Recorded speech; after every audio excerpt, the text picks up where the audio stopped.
Pour savoir dessiner en perspective, il faut maîtriser une dizaine de notions élémentaires. C'est pourquoi je vous propose une dizaine de capsules dans lesquelles nous abordons ces notions. Dans cette 9e capsule, je vous propose d'aborder la règle de multiplication.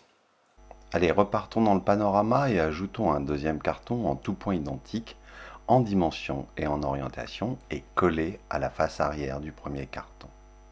Pour comprendre ce qui se passe en perspective, revenons sur une géométrie traditionnelle en 2 dimensions.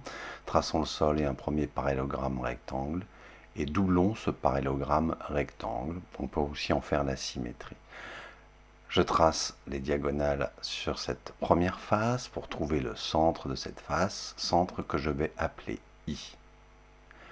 Par I, je fais passer une horizontale, intersection avec la verticale que je prénomme J. Du coin opposé et passant par J, je fais passer une droite, je récupère l'intersection avec le sol et je peux monter une verticale et tracer mon second rectangle. Je vérifie que les dimensions sont en tout point identiques.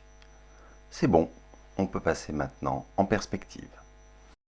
Passons sur la perspective et traçons les diagonales du parallélogramme OABC. À l'intersection, je trouve le point I. Je peux faire passer une verticale et une horizontale et trouver les centres de chaque arête OA, AC, CB et OB. Entre B et C, je trouve le point J, je fais passer par A et J une droite, intersection avec la fuyante de base me permet de soulever la dernière verticale. Est-ce que je peux encore multiplier ce volume? Bien sûr que oui. Je vais donc faire passer une droite par C et par le centre de la dernière verticale tracée, ce qui va me permettre de trouver l'intersection avec la ligne de base et de remonter une 3e verticale, ce qui me permet de dessiner mon 3e volume et ainsi de suite.